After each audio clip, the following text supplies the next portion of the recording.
그렇잖아도 얼마 전에 좀 그런 질문을 받았습니다. 그러니까 바울이 결혼을 했느냐 안 했느냐.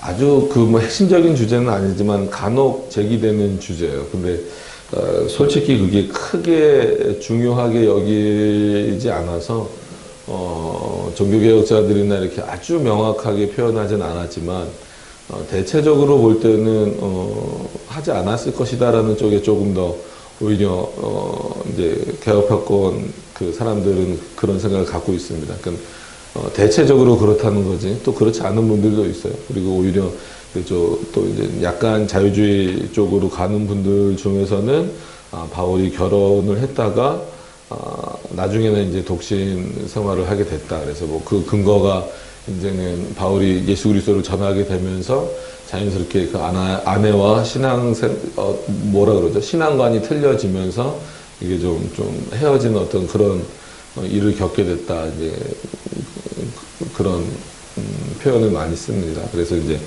결혼했다는 그 증거들보다도 결혼을 했어야 된다라는 그 이유들도 솔직히 타당할 만한 내용들이 좀 있긴 있어요. 뭐 사내들인 공회원이 된다라든지 뭐 이런 어떤 내용들. 근데 어떤 면에서 또 이 7장의 내용들을 통해서 보면 뭐 지금 당시 이 고린도전서를 쓰는 당시에는 바울이 분명히 혼자 독신 생활을 하고 있는 건 맞는데 이렇게 강하게 어떤 면에서는 그 독신을 특별한 은사인 것처럼 표현하면서 이렇게 고린도 교인들에게 썼다라고 한다면 대부분 바울에 대해서는 어떤 인물인지 안단 말이에요. 그러면 바울이 전하는 내용뿐만 아니라 바울이 어떤 삶을 살아왔는지에 대해서도 대충이 아니라 어느 정도는 굉장히 좀 정확한 정보를 이 당시 고린도 교인들은 가지고 있었을 가능성이 많은데 그런 고린도 교인들에게 마치 그러니까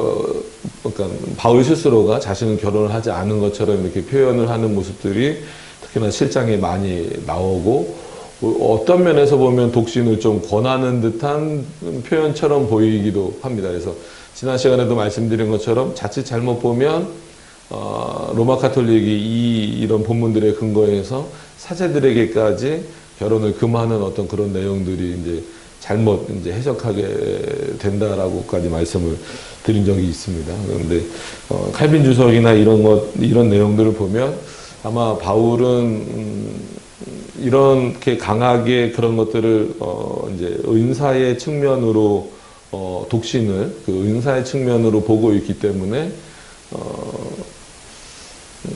중간에 뭐 이혼했거나 아니면 뭐 어떤 식으로든 헤어졌다라기보다도 아마 그냥 처음부터 혼자였을 가능성이 많다라는 쪽으로 좀 그렇게 그 주석을 하고 있습니다. 그래서 칼빈 생각이 100% 옳다라고 평가할 수는 없기 때문에 그러나 이제 또 대부분 또 그 칼빈의 의견을 따라가는 입장이어서 그리고 이제 고린도의 어떤 그런 배경들을 보면 바울이 이토록 좀 그런 부분에 있어서 물론 이제 고린도 지역이 상당히 지금 당시로는 그런 음행의 문제가 심각한 상태였기 때문에 바울이 좀 이 결혼 제도를 통해서 강하게 교회도 세워나가고 다시 한 번 더 그들이 그 음행의 죄에서 벗어나도록 하는 어떤 그런 내용들을 제공하고 있는 차원에서 썼을 수도 있지만 어떤 본인이 그렇게 삶을 살아내지 못하고 있는 상태에서는 쓰기 쉽지 않은 표현들을 많이 기록하고 있기 때문에 이제 이런 것들을 근거해서 볼 때 아마 결혼하지 않았을 가능성이 훨씬 더 많다라고 하는 겁니다. 이거는 제 개인적인 사견도 좀 들어가 있으니까 연구를 조금 더 해봐야 될 부분입니다. 근데 이제 칼빈 주석이나 이런 것들을 좀 참고해서 볼 때 이런 내용들이 좀 있다라고 하는 겁니다. 그런 의미에서 이제 원래 지난 시간에 7절까지 좀 봤어야 되는데, 이제 좀 5절까지밖에 못 봤죠. 지난 시간의 내용들을 기억하시면서 6절의 내용으로 이제 들어가서 한번 좀 보겠습니다. 그래서, 그러나 내가 이 말을 하면 권도요, 명령은 아니라. 그러니까는, 권도도 어느 정도는 뭐라 그럴까요? 마치 두 번째 명령 같은, 좀 이렇게 했으면 좋겠다라는 그런 어떤 차원이 있지만, 내가 완전히 그것을, 명령할 수는 없다. 왜냐하면 그거는 진짜 말 그대로 은사와 같은 거기 때문에 그렇습니다. 그래서 지난 시간에 더듬어 보면 물론 결혼 제도가 하나님이 허락하신 그 거룩한 제도다라고 하는 것에 있어서는 뭐 바울도 의심의 여지가 없고, 다른 부분에 있어서는 그것이 얼마나 중요한지에 대해서 설명을 하고 있음에도 불구하고 이 당시 고린도 교인들이 그렇게 살지 못하는 모습들, 오히려 음행 때문에 그것을 절제하지 못해서 막 교회 안에서까지 문제가 벌어지는 차원에서는 결혼을 하고 나서 벌어지는 여러 가지 그 문제들이 있을 수도 있지만, 그럼에도 불구하고 그렇게 절제 없이 살 거면 결혼하라. 그래서 일반적인 그런 결혼 제도를 설명할 때와는 조금 다르게 설명한다라고 말씀을 드렸습니다. 그러면서 그럼에도 불구하고 마치 본인처럼 이렇게 그 독신으로 살 수 있다면 너희들이 사는 것이 좋다라는 그런 의미로 좀 표현을 하고 있습니다. 그래서 이것이 자칫 잘못 오해가 되면 뭐 여러 가지 의미로 오해가 되겠죠. 어떤 의미가 될까요? 아, 맞아. 그렇게 정말 참된 그리스도인은 육신의 그런 정욕들을 좀 절제 정도가 아니라 그건 뭐 거의 금욕 수준이죠. 그죠? 그렇게 금욕하면서 사는 것이 참된 거룩이야. 이런 어떤 오해를 불러일으키게 만드는 겁니다.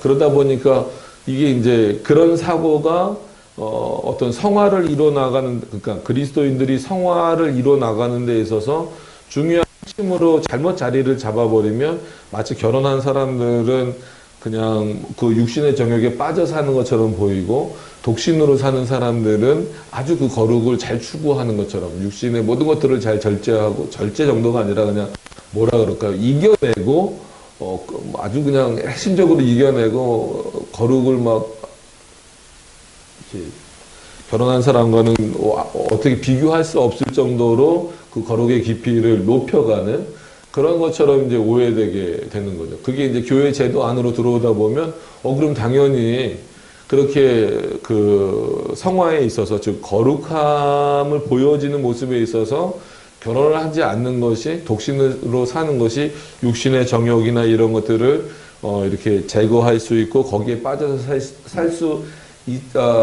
살지 않도록 되는 것이다라고 한다면, 일반 그리스도인들은 몰라도 성직자들에게 있어서는 그럼 그것은 교회가 법으로 요구해야 되지 않겠느냐. 이제 이게 천주교회의 사고가 된 거죠. 그래서 최소한 사제가 되려면 이런 금욕은 늘 행하면서 이겨내면서 살아가야 된다. 그래서 이제 그게 교회에서 제도화된 겁니다. 근데 바울은 이렇게 건더여라고 이렇게 옛날 이제 표현이니까 권유, 이거보다는 좀 강한 표현이에요. 좀 강한 표현이지만 그렇다고 명령, 해라. 이런 어떤 그런 명령은 또 아닌 그런 의미로서 내가 말한다. 왜 그러냐면, 물론 하나님 앞에서 그렇게 절제하고 사는 것이 중요하긴 하지만, 만약에 모든 사람들이 결혼하지 않는다라고 한다면, 그러면 진짜 말 그대로, 인류가 거기서 멈춰버리겠죠. 그런 것도 있고, 또 다음에 인간이 가지고 있는 그 본성적인 그 죄, 그리고 그 죄로 말미암아 그런 어떤 것들이 생겨난 건 아니지만, 그럼에도 불구하고, 그런 것들이 이렇게 하나님이 주신 어떤 창조된 상태에서 잘 이렇게 구별되고 조절될 수 있는 그런 상태에서 죄가 더 씌워졌기 때문에 일단은 이 음욕의 문제들이 해결이 되지 않는다라고 하는 거예요. 그래서 그것을 절제할 수 있는 사람들은 솔직히 거의 없다라는 의미죠. 그런 차원에서 이제 1% 정도밖에 안 될 것이다. 그래서 독신의 은사라고 표현을 해요, 칼빈은. 그래서 독신의 은사를 받은 사람들은 1% 정도도 채 안 될 텐데, 마치 그거를 보편적인 것처럼 그렇게 살아야만 마치 구원의 어떤 그 성화를 가는 데 있어서, 구원의 서정에 있어서 그 성화의 단계에서 아주 높은 단계로 올라가는 것처럼 오해될까봐 바울이 오히려 그것을 권도다라는 표현으로 이렇게 쓰고 있다라는 것을 표현하고 있습니다. 그래서 7절 보면은 그런 의미가 조금 더 부각이 더 됩니다. 나는 모든 사람이 나와 같기를 원하노라. 근데 이거는 단순히 독신이 좋다. 물론 문자적으로 보면 그런 의미가 있어요. 그런 의미를 배제하지 않는다라고 분명히 말해요. 바울이 이렇게 말한 것에 대해서 왜냐하면 어떤 면에서는 바울이 전도 여행을 열심히 하게 되고 또 하나님의 말씀을 증거하는 데 있어서 아내가 있거나 자녀가 있는 차원에서는 조금 힘들 수 있었어요. 근데 자유롭게 다닐 수 있는 상황이었기 때문에 바울은 오히려 이런 상태가 복음을 증거하는 데 있어서는 더 좋은 상태다라고 하는 것을 알려주는 차원입니다. 그런 차원에서 정말 하나님을 온전히 믿기 위해서 모든 사람이 나와 같기를 원하노라. 근데 이거는 이거를 오해하셔서 마치 그러면은 바울은 하나님이 세우신 그 거룩한 결혼 제도를 무시하는 거냐? 그건 절대 아니다라고 하는 겁니다. 그러니까 이렇게 표현이 되어 있다 할지라도. 그래서 더 보시면 그러나 각각 하나님께 받은 자기의 은사가 있으니, 그러니까 이 부분이 중요한 거예요. 그러니까 만약에 앞부분만 표현했다 그러면 우리가 상당히 이 바울의 표현을 심각하게 고민해 봐야 될 부분이지만 바울이 뒤에 그래 모든 사람이 나와 같기를 원하지만 솔직히 그럴 수 없다라는 거예요. 그러니까 그럴 수 없다라는 의미로 이 표현을 썼다라고 이제 주석에는 그렇게 표현이 되고 있어요. 그러니까는 세상 사람들 중에 과연 얼마만큼이나 이것을 절제하면서 살 수 있겠느냐. 뭐 죄의 오염이 되기도 했고 또 인간의 본성적으로 어떤 그런 정욕적인 부분들이 남아 있는데 그것을 어떻게 그 한마디로 딱 이렇게 멈추면서 근절해 가면서 절제하고 억제하면서 최대한이 아니라 완전 억제잖아요. 완전 억제하면서 살아갈 수 있겠느냐. 그것은 정말 하나님께서 특별하게 쓰시기 위해서 주시지 않는 이상은 그건 불가능하다라는 게 이제 그것을 이제 반대적 표현으로 좀 표현했다라고 이렇게 표현을 합니다. 오히려 그래서 뒷부분에 각각 하나님께 받은 자기의 은사가 있으니, 그러니까 이거는 한마디로 일반적으로는 결혼하는 게 그게 이제 하나님이 세우신 거룩한 결혼 제도가 왜 자꾸 문제가 생기고 거기서 뭐 이혼의 문제도 나오고 뭐 여러 가지 많은 문제들이 나오냐면 우리의 죄된 모습 때문에 그런 거지 그 제도 자체가 문제가 있는 건 아니다라는 걸 여러 번 강조를 하고 오늘도 마찬가지입니다. 그래서 대부분은 그 결혼하는 뭐 은사라고 하긴 그렇지만 그 길을 가야 되지만 그렇지 아니하는 자에게 있어서는 이 부분이 중요하다라고 하는 겁니다. 그래서 하나는 이러하고 하나는 저러하니라. 그래서 마치 뭐 하나는 이렇고 하나는 저렇다 그래서 50대 50처럼 한 반 정도는 결혼해야 되고 그러니까 반 정도는 결혼하도록 하시고 반 정도는 결혼 안 하도록 하신 그런 의미로 이해하시지 말고 바울이 가지고 있는 자신만의 어떤 그런 독특성이 있다. 그래서 그것을 1%도 안 되는 그런 독신의 은사다라고 칼빈은 해석해내고 있다라고 하는 겁니다. 그리고 늘 말씀드린 것처럼 고린도 지역의 그 상황으로 놓고 볼 때 그렇게 너희들이 아무리 결혼을 했다 할지라도 그거 자체도 너희 안에서 그런 정욕이나 아니면 그 거룩한 결혼 제도를 유지해 나가는데 해결책이 되지 못하는 그런 부분들에 대해서 차라리 그럴 바에는 철저하게 진짜 금욕적으로 가는 것도 너희의 신앙, 이 고린도 교회를 향하여서 표현할 때 너희의 신앙에 도움이 된다라고 일정 부분은 또 표현하고 있는 겁니다. 그래서 지금도 이런 부분들이 좀 혼재되어 있기 때문에 결혼 제도가 그러니까 타락한 인간에게 있어서 결혼 제도가 모든 그러니까 말 그대로 하나님이 미워하시는 어떤 그런 음행에 대한 부분, 음란에 대한 부분. 그래서 십계명에서도 이제 뭐 7계명이죠. 이 7계명에 대한 부분을 완전히 없애줄 수는 없는 그런 제도가 됐어요. 그러니까는 그건 인간의 타락 때문에 그런 거죠. 그러니까는 심지어 그 창세기에서는 결혼하지 않은 아담의 상태를 반쪽 인간이라고까지 표현을 하면서 하와와 같이 이렇게 둘이 한 몸이 되는 것을 온전한 인간이라고까지 표현하면서 얼마나 그것이 하나님이 기뻐하시는 제도인가를 표현하면서도 불구하고 일상생활 속에서는 우리가 그러지 못한 모습을 보이는 것은 어떤 면에서 보면 그리스도인답게 살지 못하거나 아니면 인간의 타락한 본성으로 인하여서 그것마저도 어떻게 보면 오히려 그것으로 인하여서 더 큰 문제들을 만들어내 버리는 그런 지금 상태가 됐다라는 거죠. 그럴 바에는 차라리 혼자 사는 게 좋다라는 의미가 반면에는 또 깔려져 있다라는 겁니다. 그런 의미가 있기 때문에 특히나 이 7장의 전체적인 부분들은 한 절 한 절씩 조금 잘 이해를 하시면서 보셔야 될 필요가 있습니다. 자, 8절에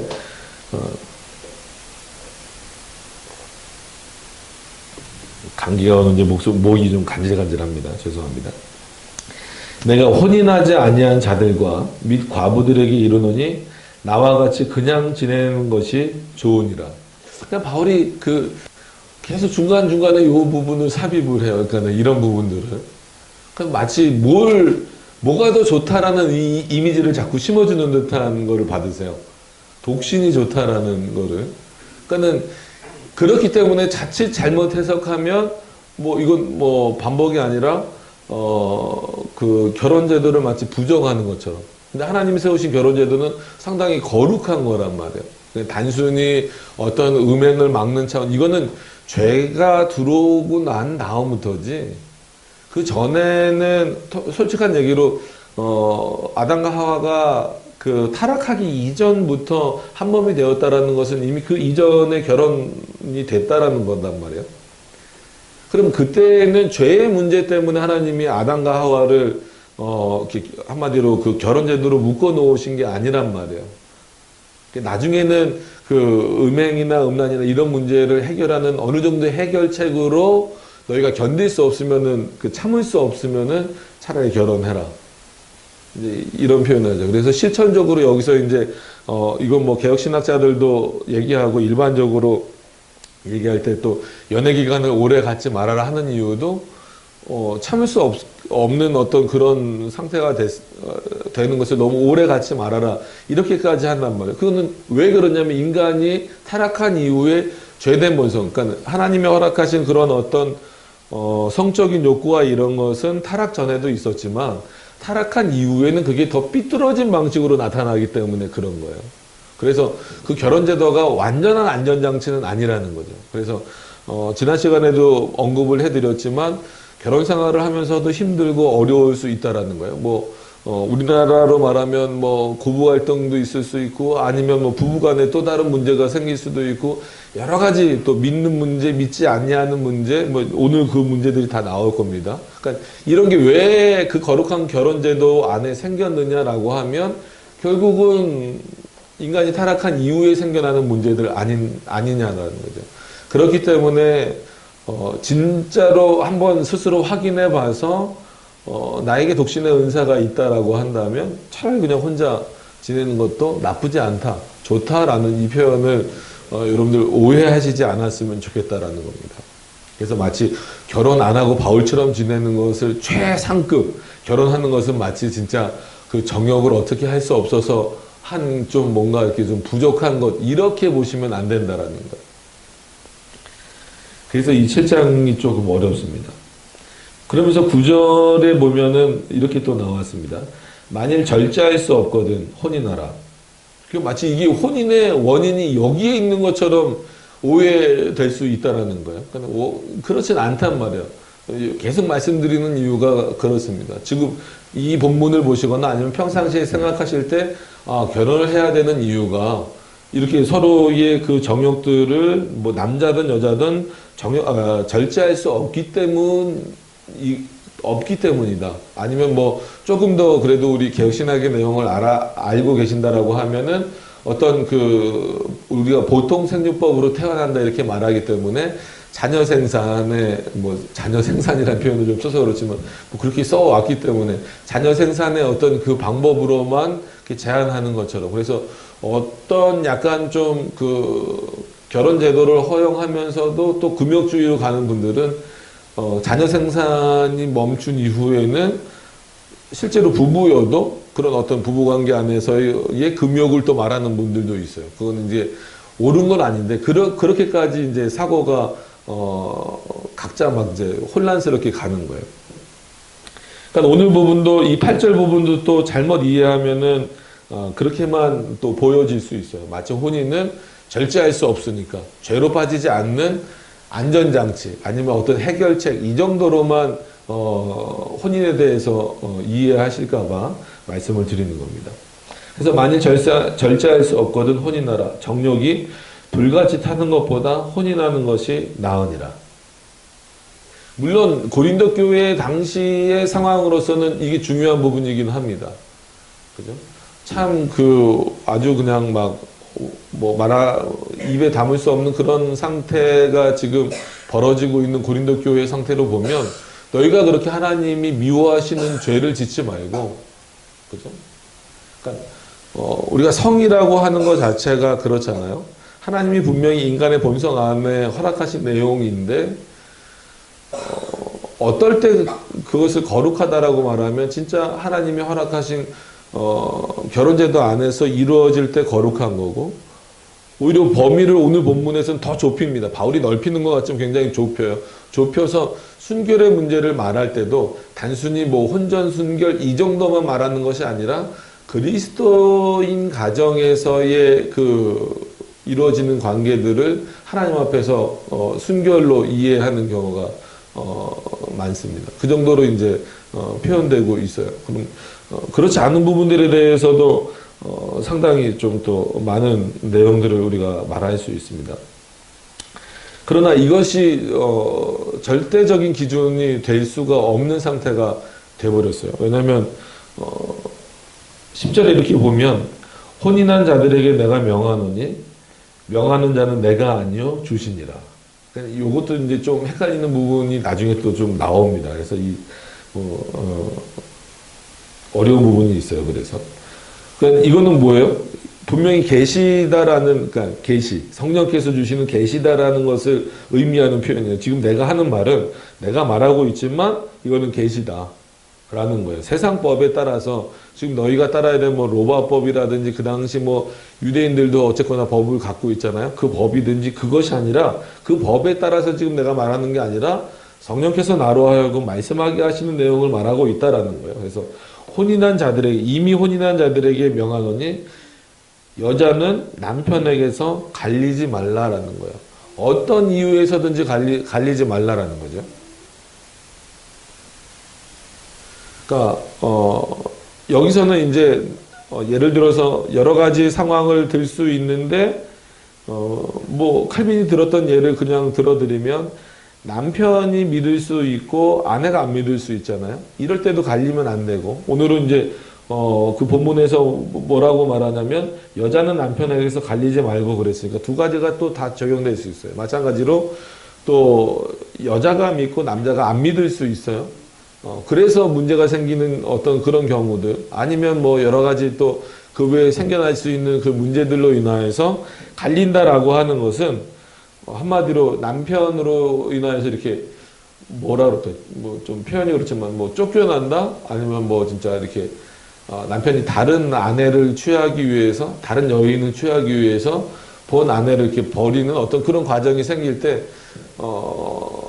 자유롭게 생각하지 말라는 거예요. 저 남자가 나를 버렸으니까 나는 이제 이 결혼에서 자유로워졌다. 그래서 혹시 나도 다른 남자를 만나거나 아니면 어떻게 하거나 이거는 자유로운 것이다 라고 생각하지 말라는 거예요. 만일 갈릴지라도 그냥 지내든지 다시 그 남편과 화합하든지 하라. 그러니까 남편이 어떻든지 간에, 그러니까 믿는 자든지 아니면 또 다른 그 신앙의 문제가 아닌 다른 문제든지 간에 남자가 머리가 되고 어쨌거나 여자는 순종하는 차원의 그 질서적 의미가 있기 때문에 나뉘어지지 말라는 거예요. 한마디로 쫓겨났다 할지라도, 같이 살 수 없는 상태다 할지라도 어떻게 하라는 거예요? 만일 갈릴지라도 그냥 지내든지 다시 그 남편과 화합하든지 하라. 반대의 말도 지금 쓰는 거예요. 남편도 아내를 버리지 말라. 반대 경우가 생겨도 그렇게 하지 말라는 거예요. 그러니까 이게 어떤 의미에서는 왜 가로를 해놓고 명하는 자는 내가 아니요 주시니라 이 표현을 쓴 것은 계시라는 의미도 있으면서 동시에 어떤 것을 또 배제하는 거냐면 하나님이 그 모세에게 주셨고 또 그 이후에 또 그게 이제 또 세상법화 되었던 이혼의 문제에 있어서 안 된다라는 거예요. 근본적으로 그거는 타락한 이후에 인간의 모습으로서 그런 연약성들을 이렇게 이해하는 차원에서 하나님이 모세 율법을 통해서 허용해 주신 것이지, 허락해 주신 것이지, 원칙적으로는 불가능하다라는 거예요. 이런 내용으로 솔직한 얘기로 실제로 이런 상황에 처하면 같이 다시 살고 싶겠어요? 그러지 않잖아요. 쫓겨남을 당하더라도 이 부분에 있어서 칼빈은 뭐라고까지 말하냐면, 실제로 만약에 쫓겨나서 다른 곳에 살고 있다 할지라도 누구 소속이냐, 그러니까 누구에게 소속보다도 누구에게 속했느냐라고 했냐면 싫든 좋든 밉든 곱든 간에 쫓겨낸 그 남편에게 속해 있다라는 거예요. 그래서 그런 상태에서 스스로 자유롭게 여기서 내가 뭐 신앙의 문제가 됐건 아니면 다른 문제가 됐건 쫓겨났기 때문에 난 이제 자유롭다라고 생각을 해서 마치 또 다른 남자와 혼인을 하거나 아니면 또 어떤 그런 부적절한 관계를 갖게 되면 자기 몸만 더럽히는 것이 아니고 하나님을 시험하는 내용이 되는 것이고, 더 나아가서는 다른 사람, 그 상대자, 그러니까 이런 어떤 여인이나 남편 두 가지 다 지금 바울이 예를 들고 있는 거예요. 근데 대부분 보통 이제 남자들이 여성들을 이제 쫓아내는 경우가, 그냥 남편들이 아내를 쫓아내는 경우가 일반적인 상황이었으니까 이때만 하더라도요. 그랬을 때 그런 경우에 그 여인이 다른 남자와 뭐 또 혼인을 한다든지 아니면 그렇게 뭐 지금으로 표현하면 동거를 한다든지 이렇게 되면 그거는 하나님 앞에서 자기 몸을 더럽히는 것도 있지만 하나님 앞에서 죄고, 그 사람까지도, 그러니까 그 상대방까지도 알던 모르던 그 상황을, 이 여인의 상황을 알던 모르던 그 사람까지도 죄를 짓게 만드는 일이다라고 하는 거예요. 이거는 반대로 적용해도 마찬가지예요. 그러니까 거꾸로 지금은 좀 남자들이 쫓겨나는 경우도 생기지만 이때만 하더라도 거의 남자들이 쫓겨나는 경우는 없을 거잖아요. 아마 싫어서 자기가 나오는 경우가 생기겠죠. 그럼 자기가 나온 그 남자가 이제 난 나왔으니까 난 자유로워, 그래서 다른 여인을 막 취하든지 막 이래버리면 또 그것도 마찬가지로 하나님이 미워하시는 죄고 자기 몸을 더럽히는 거고, 그 상대방까지도 알던 모르던지 간에 그를 죄악으로 이렇게 끌어들여 버리는 그런 어떤 형태가 된다라는 차원에서 일단 원칙을 바울은 분명히 말하고 있는 거예요. 결혼을 했다라고 한다면 물론 그리스도인의 가정이면 제일 좋고, 그 다음에 서로가 그리스도인이면 제일 좋고, 그 관계가 정말 하나님이 기뻐하시는 화합의 관계로 쭉 이어져 나가면 가장 좋지만, 그러지 못할 경우라도 원칙적으로는 금해졌다라는 거예요. 그러니까 이런 어떻게 보면 결혼의 약간 부정적인 측면을 드러내면서 이런 것이 신앙에 거치는 것들이 된다면, 아직 결혼하지 않았거나 아니면 과부가 됐거나, 실제로 이때는 과부가 되는 경우가 많았으니까요. 전쟁도 많이 일어나고 여러 가지 많이 있으니까요.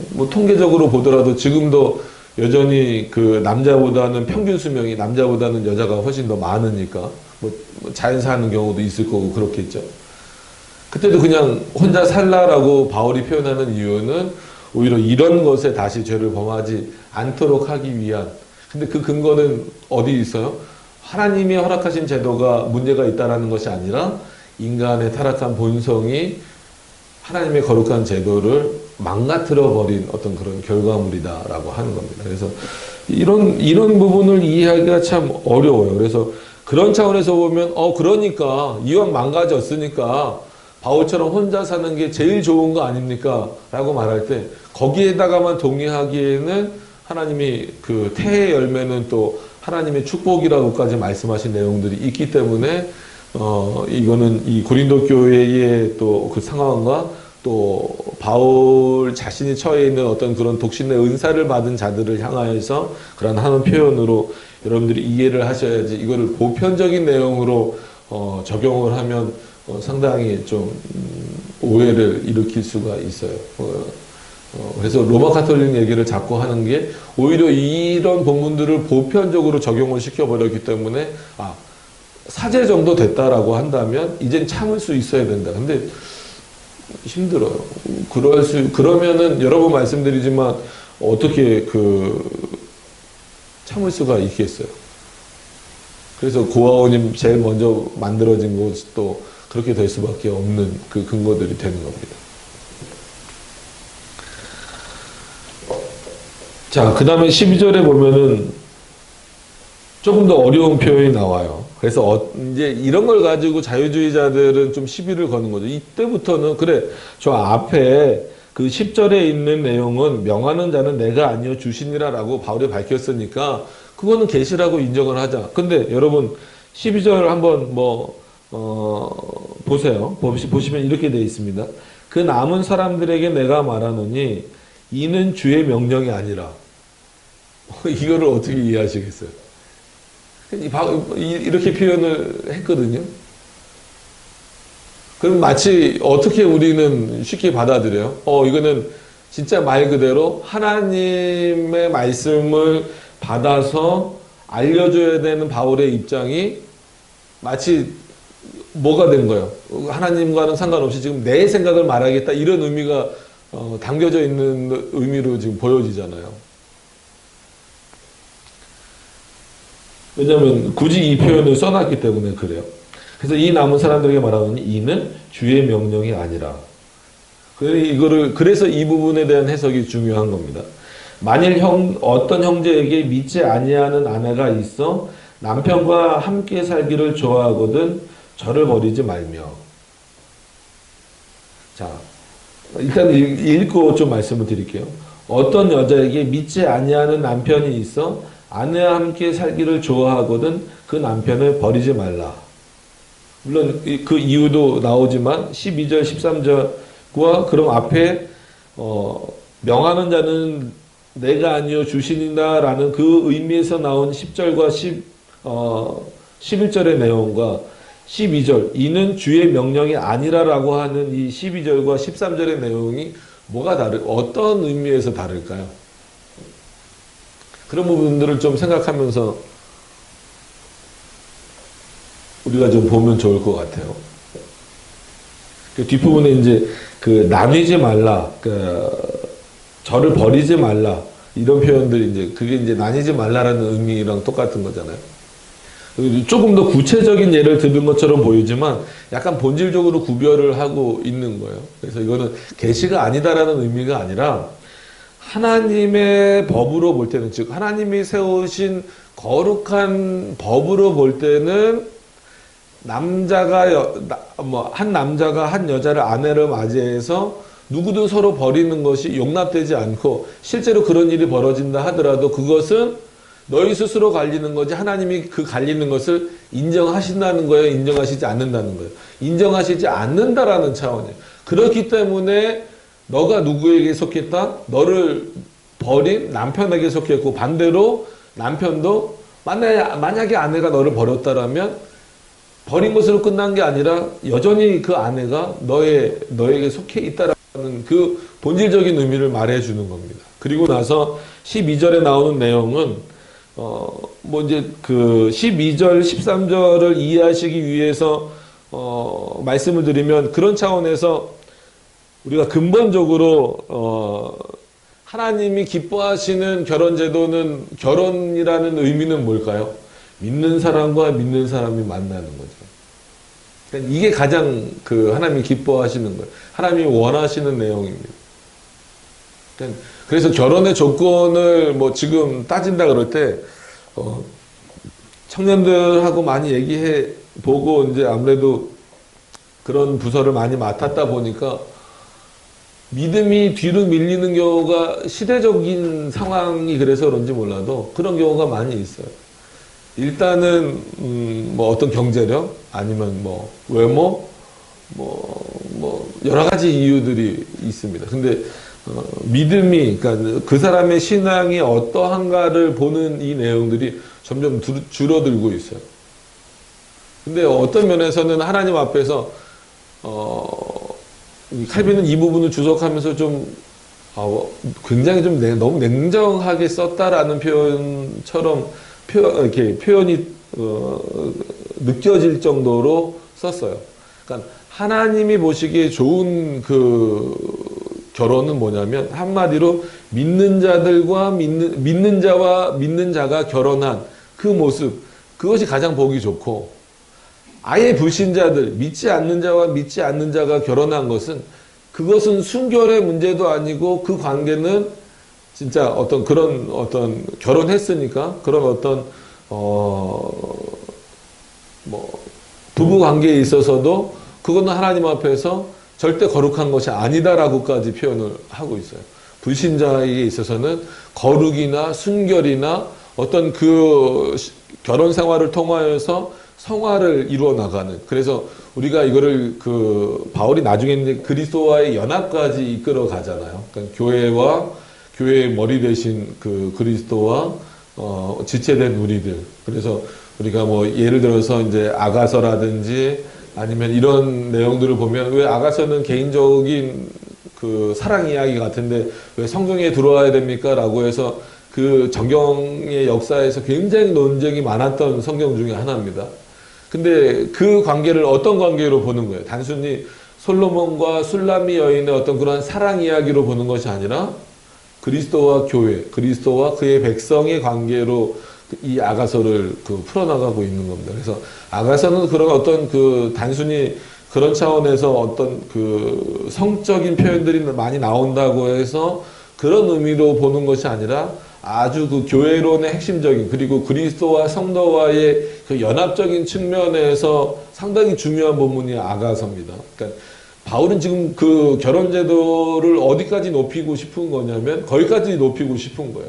근데 지금 고린도 교회의 상태를 보니까 거기까지 높이기에는 뭐 너무 지금 뭐 음란이라든지 음행이라든지 이런 문제가 깔려 있으니까 일단 가장 기준점과 또 거기서부터 차라리 그렇게 죄를 짓지 않기 위해서는 혼자 사는 게 좋고, 근데 혼자 살 수 있는 사람은 거의 1%도 안 된다라고 한다면 결혼해라 하는데, 어떤 기준으로 해야 되냐면 오늘 우리가 함께 본 10절과 11절에 이런 내용으로 서로 나누어지지 말고, 그리고 우리가 지난 시간에 본 것처럼 서로 주장하지 말라, 그리고 분방하지 말라, 이런 내용들. 그래서 분명히 우리가 다른 부분에 있어서 결혼의 내용을 보면 남편은 마치 주인이 되고 또 아내는 순종하는, 섬기는, 이런 어떤 그 구조로 계속 나오는데, 그 동등한 위치로까지 표현하는 이유가 거기 있다라고 말씀을 드린 겁니다. 그래서 오늘도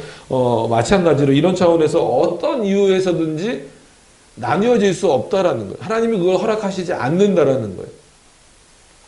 그런데 너희의 그 어떤 뭐 로마법이라든지, 그러니까는 이는 주의 명령이 아니라라고 했을 때 이거는 말 그대로 하나님께서 허락하신 모세 율법에도 없는 거고 십계명에도 없는 거고 그런 차원이지, 이거를 뭐 계시의 문제로 또 끌고 가면 안 됩니다. 근데 또 그렇게 많이 끌고 가서 이건 바울의 사견이다 이렇게 말하는 사람들도 있어요. 근데 그렇지는 않습니다.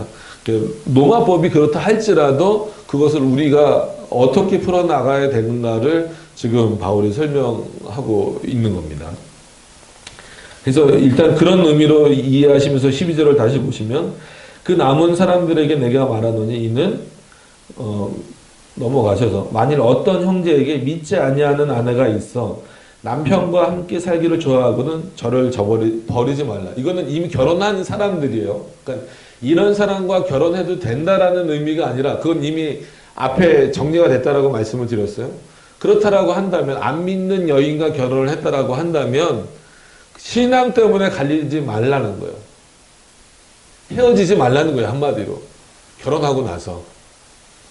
그 전에 그거는 중요한 문제지, 오히려 결혼하기 전에 신앙의 유무를 따지는 게 중요한 문제지, 결혼하고 난 다음에 신앙이 없다고 버리는 것은 그거는 하나님이 기뻐하시는 일이 아니고, 너희들이 만들어 놓은 뭐 로마법이라든지 아니면 유대법이라든지 이런 것에서도 그걸 허용하지 않지 않느냐라는 거예요. 또 어떤 여자에게 믿지 아니하는 남편이 있어 아내와 함께 살기를 좋아하거든 그 남편을 버리지 말라. 그렇게 하지 말라는 거예요. 이미 그렇게 결혼을 하지 않았으면 좋았을 텐데 한 이후에 그거는 일정 부분 상대방에도 예를 들어서 그러니까 믿는 사람들에게도 그러니까 여자가 믿던 남자가 믿던 그 믿는 사람에게도 책임이 있다는 거예요. 그러니까 이유를 그렇게 되면 안 된다는 거예요. 나는 이 여인이 내 아내가 믿지 않기 때문에 헤어져야 되겠습니다. 아니면 내 남편이 믿지 않기 때문에 헤어져야 되겠습니다. 라고 말하는 것은 처음에 그럼 결혼을 하지 말았어야지. 그것을 알고 나서도 결혼을 해놓고서 나중에 그것이 핑계가 돼서 그것을 이유로 된다는 것은 자기에게도 책임이 있다는 거예요. 왜? 뭔가 그 어떤 신앙보다도 더 좋은 것들이 눈에 보였을 수 있잖아요. 물론 나중에 이제 신앙이 없다가 한쪽만 먼저 믿게 되는 경우도 있어요. 그러니까 여러 가지 다양한 경우들을 여기서 다 설명을 하는 겁니다. 그러니까 첫 번째 지금 제가 설명드린 이 부분 때문에도 안 되는 거고 그거는 이제 믿는 자들에게도 책임이 있는 거예요. 근데 말 그대로 둘 다 맨 처음에 결혼 당시에는 불신자였지만 한쪽이 먼저 믿게 되는 경우가 생길 수 있잖아요. 남자가 먼저 믿게 되든 여자가 먼저 믿게 되든 될 수 있잖아요. 그런 경우 실제로도 많이 있잖아요. 그럼에도 불구하고 그러면 나뉘지 말라는 거예요. 거꾸로 역사상 보면요. 그럼 나뉘어라 이렇게 표현하는 경우도 있고 극단주의 그런 부분에서 이제 극단주의자들은 믿지 않으면 이렇게 헤어져라 이렇게 표현하는 경우까지 있어요. 근데 바울은 오히려 그렇지 않아요. 그게 옳은 것은 아니지만 그런 차원에서 주께서 명령하신 것이다라는 표현을 쓰지 않은 거예요.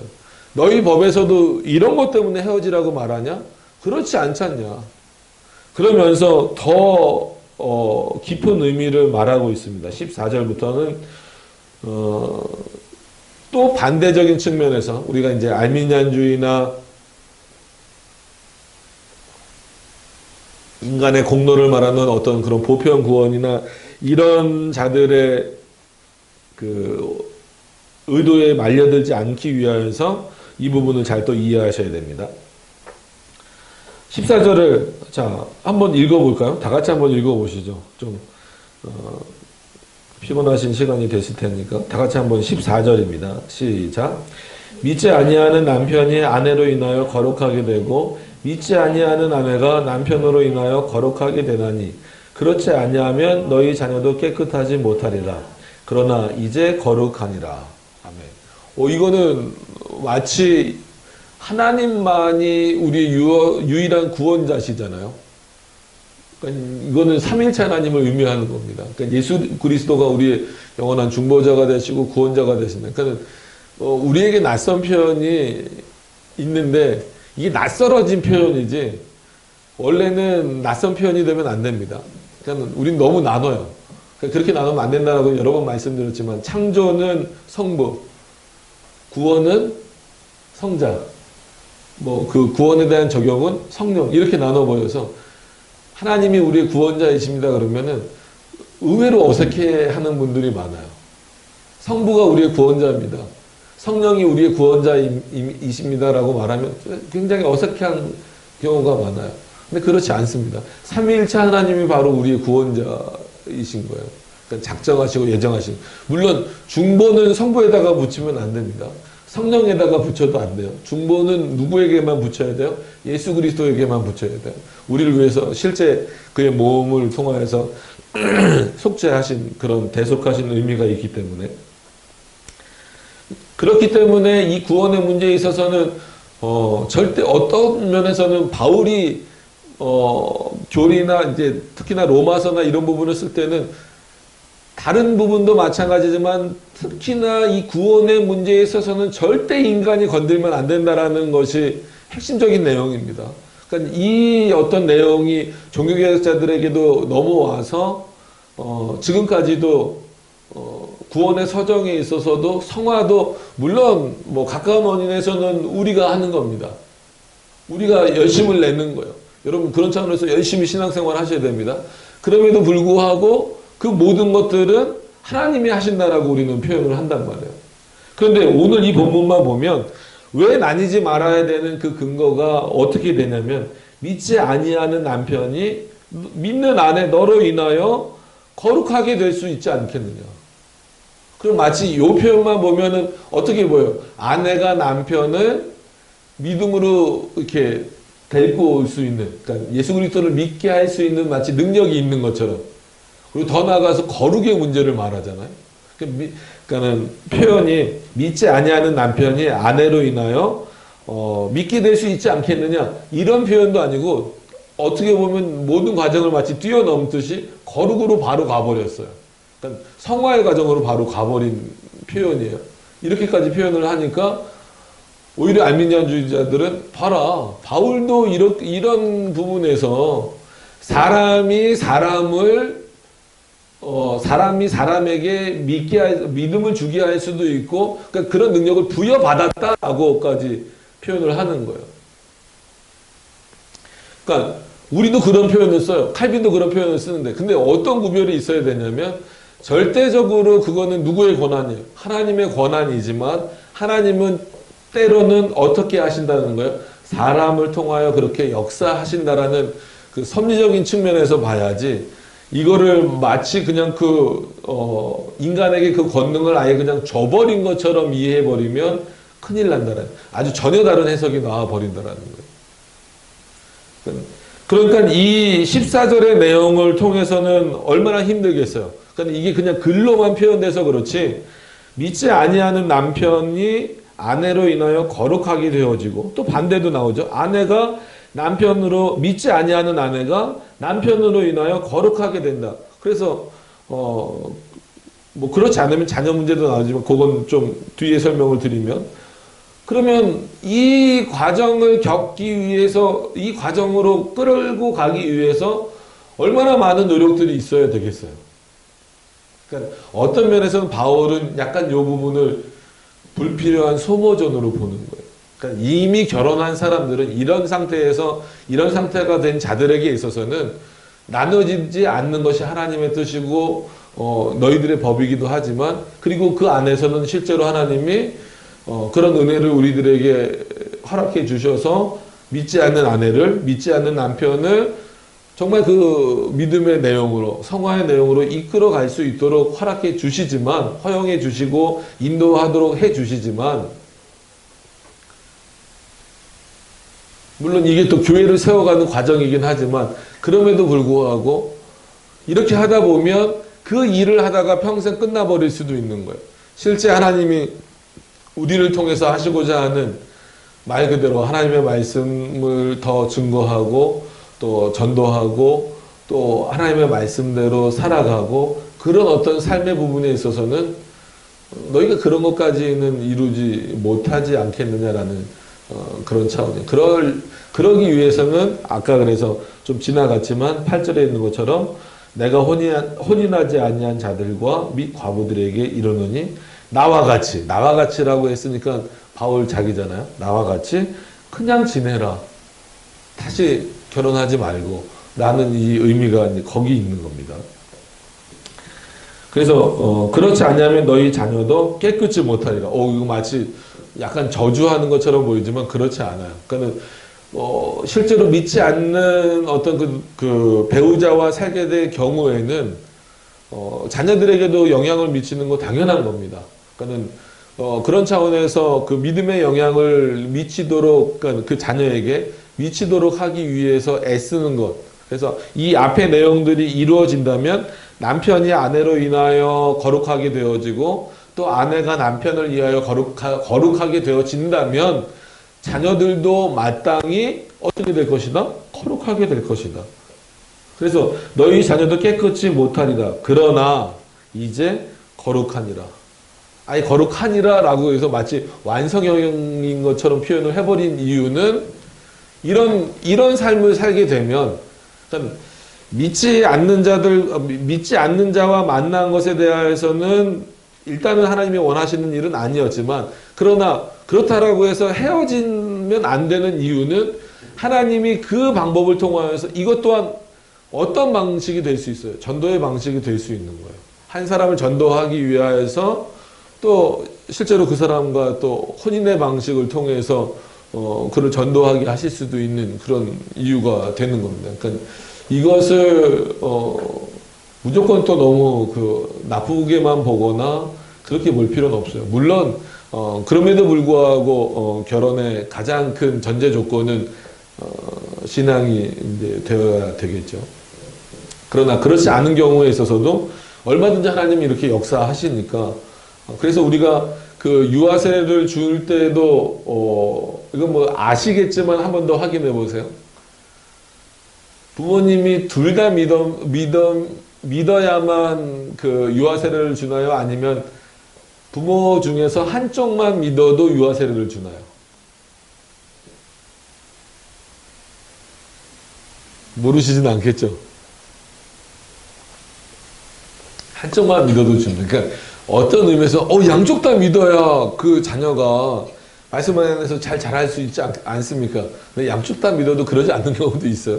근데 한쪽 부모가, 그러니까 한쪽 부모라고 해서 뭐 남편이, 그러니까 아빠가 됐든 엄마가 됐든, 그 믿음이 있으면 한쪽이 없더라도, 즉, 아빠나 엄마 중에서 믿음이 없다 할지라도 그 나머지 믿음이 있는 부모의 신앙을 따라서 유아 세례를 주는 그 이유는 뭐예요? 그 자녀를 어떻게 키우라는 거예요. 마치 믿지 않는 남편을 거룩하게 만드는 것처럼, 믿지 않는 아내를 거룩하게 만드는 것처럼 신앙으로 잘 교육하는 것을 근거로 해서 말하는 거예요. 그래서 여기서는 칼빈이 그런 차원에서 AA 하츠가 그 부분을 보고 외민 해설을 쓰면서 오해를 했는지 아니면 사고가 바뀌었는지 모르겠지만 유아 세례를 주는 근거 중에서 칼빈은 물론 냉정하게 예정론을 표현할 때는 아주 냉정합니다. 그는 그 뱃속에 있는 태아까지 우리가 그래서 대표적으로 야곱과에서 표현을 들잖아요. 그래서 냉정하게 택자와 유기자를 하지만 유아 세례를 주는 그 근거에 있어서는 그 믿음의 가정에서 태어난 자녀들은 누구로 인정을 하라는 거예요? 교회론적 차원에서 하나님의 백성, 택자로 인정하라는 거예요.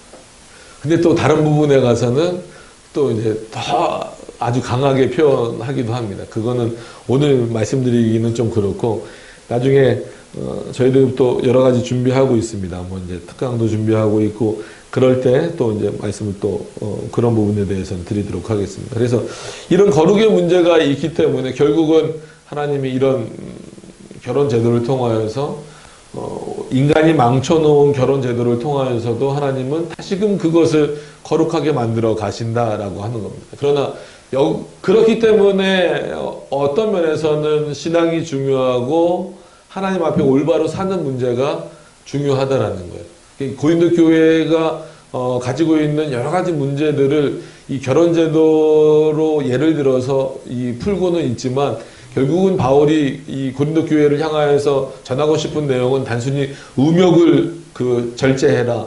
음란에서 빠져나와라. 물론 그런 의미가 있습니다. 그러나 그거보다도 더 중요한 것은 너희들에게 있어서 삶의 가치가 뭐가 중요하냐면 정말 하나님을 향하여서 거룩해져 가는 것. 이게 정말 중요한 가치다라고 하는 것을 오히려 이 결혼 생활을 통하여서 가르쳐 주는 거예요. 그러니까 이런 부분들을 여러분들이 좀 기억을 하셨으면 좋겠습니다. 그래서 더 나아가서 좀 더 보시면 15절에도 혹 믿지 아니하는 자가 갈리거든 갈리게 하라. 그러니까 이 부분에 있어서 바울은 이 정도까지 표현을 했어요. 이것에 대해서 이제 칼빈은 그럼 왜 바울이 이 부분을 이렇게 허용했겠느냐.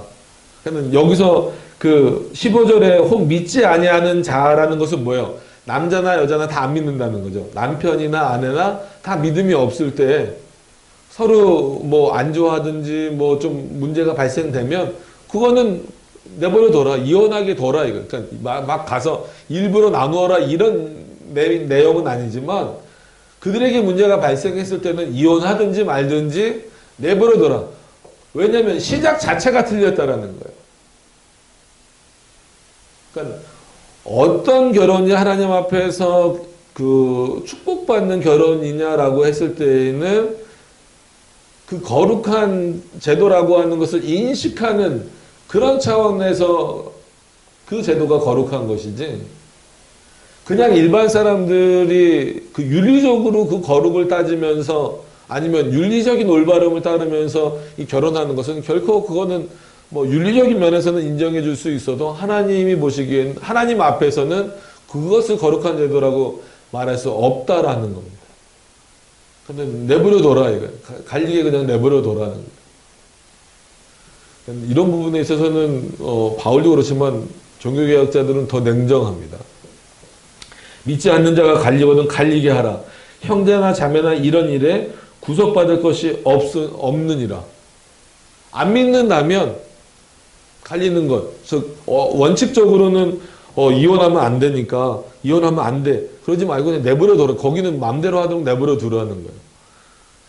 그러나 하나님은 화평 중에서 너희를 부르셨느니라. 완전히 구별하시는 거예요. 믿는 자들을 어떻게 부르셨는지. 그러니까 부르심이라는 표현을 통하여서 결혼 제도지만 결국은 교회론이라든지 아니면 그 부르심이라든지 이런 의미들을 다 생각해 보면 우리는 화평 가운데에서 하나님의 화평 가운데에서 우리를 부르셨구나. 그리고 한 가정으로 만들어 주셨구나 라고 하는 것을 여러분들이 분명히 인식을 하셔야 됩니다. 그래서 물론 7장 전체가 이제 계속해서 그런 내용들이 이어져 가고 있지만 이 부분에 있어서도 한 절 한 절 여러분들이 잘 해석해 나가시지 않으면 조금 바울에 대해서 오해를 하든지 아니면 이 결혼이라는 것 전체에 대해서 좀 오해를 하든지. 그러니까 오늘은 결혼에 대해서 부정적인 것을 말하려는 의도가 아니다라는 거예요. 독신은 아주 높은 차원이고 결혼하는 것은 마치 이렇게 좀 낮은 차원의 거룩인 것처럼 표현하면 안 된다라고 하는 것을 여러분들이 꼭 기억하시길 바랍니다. 그래서 16절에 보면 더 표현하잖아요. 아내된 자, 내가 남편을 구원하려는지 어찌 알 수 있으며. 그러니까 바울이기 때문에 이런 표현을 썼어요. 그러니까 쓴 것을 우리가 제대로 해석해야 됩니다. 그러니까 일반 사람이 이런 표현을 쓰면 이거는 상당히 문제가 될 수 있는 표현이에요. 근데 우리가 바울이 어떤 신앙을 갖고 있는지 알잖아요. 그렇기 때문에 아내된 자여 내가 남편을 구원하는지 어찌 알 수 있으며. 솔직한 얘기로 인간이 인간을 구원 못한단 말이에요. 그럼에도 불구하고 이런 표현을 바울이 썼다라는 것에 중심을 두면 하나님이 이런 방법을 쓰시는구나. 그렇기 때문에 우리 안에서는 그러니까 교회 안에서는 그 결혼 제도라고 하는 것이 그리고 이혼의 문제라고 하는 것이 어떻게 이해되어져야 하는구나라고 하는 것을 여러분들이 잘 이해하셨으면 좋겠습니다. 남편 된 자여 내가 내 아내를 구원하는지 어찌 알 수 있으리요. 물론 못할 수도 있지만 하나님이 이 방법을 통하여서 그런 결혼이란 제도를 통하여서 아내를 구원할 수 있는 그 길이 열릴 수도 있고 남편을 구원할 수 있는 길이 열릴 수도 있다라고 하는 거예요. 그럼에도 불구하고 원칙은 그러니까 여러분들이 오늘 이 본문을 보시면서 이해를 잘 하셔야 되는 것은 뭐냐면 결혼을 반드시 그러니까 양쪽 다 반드시는 아니에요. 반드시 결혼을 하는 게 옳은 것이다 라고 말하는 것도 아니에요, 바울이. 그렇다고 반드시 또 결혼하지 않는 것이 거룩한 것이다 라고 말하는 것도 아니에요. 아주 결혼하지 않아야 되는 사람들은 아주 극소수고 대부분의 사람들은 결혼해야 되지만 단순히 정욕을 참지 못해서가 아니라 하나님의 법에 근거해서 거룩한 결혼 제도를 세우라는 거예요. 그러지 못하고 이 세상법에 근거해서도 최소한 너희들이 믿는다라고 한다면 그 내용을 통하여서 그 믿음의 내용을 통하여서 하나님이 그 가정을 구원으로 이끄실 수 있다라는 것을 확인시켜 주는 거예요. 그런 차원에서 나누지 말라. 그래서 교회도 우리가 그리스도가 신랑 되시고 우리가 신부 되는 어떤 그런 관계가 있는 것처럼 함부로 그렇게 나누어질 수 없는 문제다라고 하는 것. 그러나 믿지 않는 것에 대해서는 그런 자들에 대해서는 결혼 자체가 순결이라는 의미라든지 아니면 어떤 거룩이라는 의미를 적용할 수 없다라는 겁니다. 아무리 보여지기 화려하고 멋져 보여도. 그래서 17절에 오직 주께서 각 사람에게 나눠주신 대로. 그래서 한 번 더 여기서 이제 코멘타리를 달 때, 칼빈이 그렇게 말하죠. 이거는 바울이 가지고 있는 특별한 은사를 자기 스스로가 인지하고 있다는 거예요. 그러니까 혹시 이 말을 듣고, 고린도 교인들이 마치 다 진짜, 그럼 나도 바울 당신처럼 혼자 살겠습니다. 이렇게 나오는 것을 약간 좀 우려해서, 그런 부분은, 조심해야 된다라는, 그러니까 조심보다도 잘 구별해야 된다는 것을 말하고 있다라고 이렇게 표현을 합니다. 그래서 오직 주께서 각 사람에게 나눠주신 대로 하나님이 각 사람을 부르신 그대로 행하라. 그러니까 솔직한 얘기로 대부분 어떻게 해야 되는 거예요? 결혼해야 되는 거죠. 그리고 아주 극소수의 사람, 바울과 같이 뭐 어떤 대상이라고 말하긴 힘들어요. 이걸 대상화 해버렸으니까 솔직한 얘기로 로마 카톨릭이 어려워진 거고, 그냥 사제들 안에서도 엄청 문제가 생긴 거고, 뭐 우리나라도 종교 중에서 우리나라 불교 중에서 원래는 대한민국 종교라고 할 수는 없지만 어쨌거나 큰 종교가 되어버렸으니까, 그러니까 원불교는 결혼을 할 수가 있고 일반 불교는 결혼을 못 하잖아요. 그러니까 같은 방식으로 그거를 참아낸다라는 것이 과연 인간으로서 가능하냐? 그렇게 많은 한마디로 승려들이 또 로마 카톨릭으로 하면 사제들이 그건 불가능한 일이다라는 거죠. 그래서 각 사람을 부르신 그대로 행하라. 내가 모든 교회에서 이와 같이 명하노라. 그러니까 이거는 고린도 교회를 향하여서도 명하시는 거지만 지금 우리에게도 마찬가지다라고 하는 겁니다. 그래서 물론 궁극적으로는 이런 내용을 통하여서도 정말 너희가 몸을 더럽혀 가면서까지 하나님을 온전히 섬길 수 있겠느냐, 그리스도와 그 연합된 모습으로 살아갈 수 있겠느냐를 전체적으로 생각을 해야 되면서 그 안에 그러면은 몸을 더럽히지 않는 방식이 뭐가 있을까라고 했을 때에는 두 가지죠. 그게 뭐예요? 독신하고 아니면 음행을 피할 수 있는 결혼제도인데, 솔직히 이 결혼제도는 죄된 본성으로 인하여서 완전한 안전장치는 아니다라는 거예요. 그리고 이 독신도 마찬가지로 은사와 같은 것인데 이것을 가지고 보편화할 수는 없다라는 측면입니다. 그러면 어떻게 해야 되느냐라고 했을 때는 물론 하나님의 말씀, 즉 모세의 율법이라고 하는 그 하나님의 말씀을 따라서 나누어지지 말라라는 겁니다. 그리고 너희의 법에 따라서도, 그런 차원에서 이렇게 표현됐다라고 말했잖아요. 너희의 법에 따라서도 그렇게 나누어지지 말고, 혹시 그런 방법을 통해서 너희 남편이 아니면 너희 아내가 구원을 얻고 그렇게 거룩하게 될 수 있지 않겠느냐. 그게 교회와의 관계로 이루어졌을 때 하나님께서 부르신다라고 했을 때는 솔직히 외적인 부르심도 있고 내적인 부르심도 있잖아요. 그러니까 내적인 부르심이 제일 중요하지만 핵심적인 거지만 외적인 그 부르심에 대해서도 또 보편적인 어떤 그런 의미들이 있으니까 또 이렇게 어떤 과정을 통해서 불러야 하는가. 그러나 믿지 않는 자들에 대해서 짧게 언급되어 있지만 15절에 나온 것처럼 믿지 않는 자가 갈려나가는 것에 대해서는 한마디로 형제건 자매건 신경 쓰지 말라는 단호함이 있는 거예요. 확 넘어가는 것 같지만 이런 부분은 굉장히 단호한 표현입니다. 그래서 이거를 오히려 칼빈은 길게, 그러니까 이 바울의 표현보다는 길게 설명을 하면서 그런 결혼은, 그런 믿지 않는 자들의 결혼은 하나님 앞에서 한마디로 어떤 의미도 없고 마치 하나님을 시험하는 것과 똑같다라는 표현까지 이제 쓰고 있는 그런 내용입니다. 그래서 계속해서 조금 비슷한 내용들이 또 이어져요. 물론 혼인에 대해서 직접적인 내용들은 이제